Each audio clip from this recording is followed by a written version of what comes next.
नमस्कार, मैं हूं वंदना सिंह। स्वागत है आप सभी का। आज मैं एक ऐसे आसन के बारे में आपसे बात करना चाहती हूं, या ऐसे आसन को आपको सिखाना चाहती हूं जो बहुत ही आसान है। एक बैलेंसिंग पोज है ये। इसका नाम है वृक्षासन। वृक्षासन के नियमित अभ्यास से एकाग्रता बढ़ती है, और अगर समय से इसका अभ्यास किया जाए, एक एज निकल जाने के बाद नहीं, अगर समय से इसका अभ्यास किया जाए तो बच्चों की लंबाई भी बढ़ती है। और इस आसन के नियमित अभ्यास से हमारी मांसपेशियां सुदृढ़ होती हैं, शरीर में एक बहुत अच्छा स्ट्रेच आता है, कंधे मजबूत होते हैं और शरीर के पोस्चर में सुधार होता है। कुछ लोग कंधे झुका के चलते हैं, उस समस्या से समाधान के लिए ये बहुत अच्छा आसन है। बच्चों को अगर इसका नियमित अभ्यास कराया जाए तो उनका फोकस बढ़ता है, वो उनकी एकाग्रता बढ़ेगी, तो वो अपने सिलेबस को बहुत अच्छे से समझ पाएंगे और उनकी मेमोरी भी बहुत अच्छी हो जाएगी। स्वाभाविक है, अगर एकाग्र होकर कुछ पढ़ा जाएगा तो वो ज़्यादा समझ में आएगा। जैसे बच्चे कई बार परेशान रहते हैं कि कैसे पढ़ें, क्या करें, तो योग एक ऐसा विकल्प है हमारे पास जिसमें हर समस्या का समाधान है। अगर हम नियमित अभ्यास करेंगे इस आसन का तो हम बहुत सारी चीज़ों में अच्छे हो सकते हैं। हम माता पिता की जिम्मेदारी है कि अपने बच्चों को इस आसन का अभ्यास अवश्य कराएं। अगर इस आसन का अभ्यास वो प्रतिदिन 2 से 3 मिनट करेंगे तो उनका पोस्चर तो सुधरेगा, शरीर मजबूत होगा, लंबाई बढ़ेगी और एकाग्रता बढ़ेगी, अपनी पढ़ाई पे फोकस बढ़ेगा।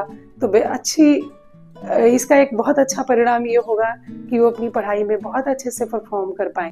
आइए देखते हैं इस आसन को कैसे किया जाता है। इस आसन के अभ्यास के लिए दोनों पैरों पर समान जोर देते हुए खड़े हो जाएंगे और हाथों को साइड में रखेंगे। अगर आप बिगिनर हैं तो जरूरी नहीं है कि आपका पैर यहाँ तक आ पाए। तो क्या करेंगे, हम अपने एक पैर को पंजे के दूसरी साइड रख लेंगे, दाहिने पैर पे बैलेंस करेंगे पूरी बॉडी को, और बाएं पंजे को उठा करके दाहिने पंजे के पास में रख लेंगे और यहाँ पर अपने शरीर को बैलेंस करने की कोशिश करेंगे। और यहाँ पर 10 तक काउंट करेंगे। 1 2 3 4 5 6 7 8 9 10 रिलीज कर देंगे। अगर हमें इतना करना आ गया है तो अब हम अपने पैर को यहाँ तक ले जा सकते हैं, यहाँ पे अपनी बॉडी को बैलेंस करेंगे। और अगर यहाँ तक हमने 2 दिन प्रैक्टिस कर ली तो इसके बाद फिर हम अपने पैर को थाई के ऊपर, बिल्कुल जहाँ से थाई की शुरुआत होती है, अपनी जंघा के मूल में लगा लेंगे और दोनों हाथों को यहाँ पर जोड़ लेंगे।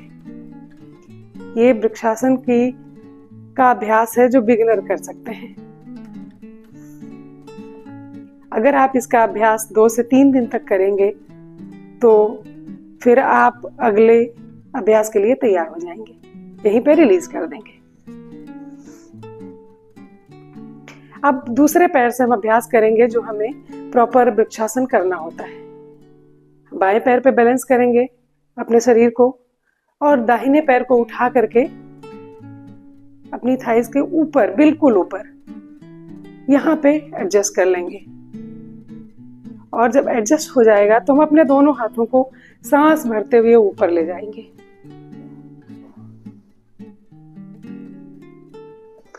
हमारे दोनों हाथ कान से सटे रहेंगे, गर्दन सीधी, और अपने रीढ़ या अपनी बैकबोन को हम ऊपर स्ट्रेच करेंगे जितना ज्यादा कर पाएंगे।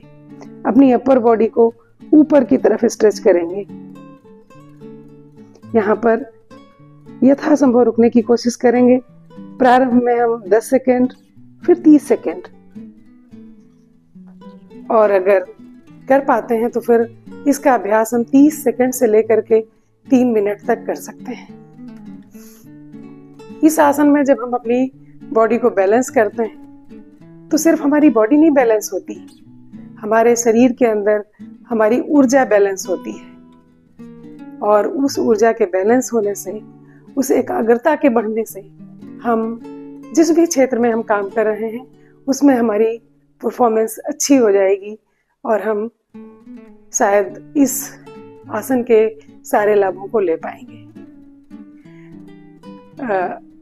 उम्मीद करती हूँ कि आप इस तरह के छोटे छोटे आसनों का अभ्यास करते रहेंगे और योग के साथ स्वस्थ रहेंगे, खुश रहेंगे। नमस्कार।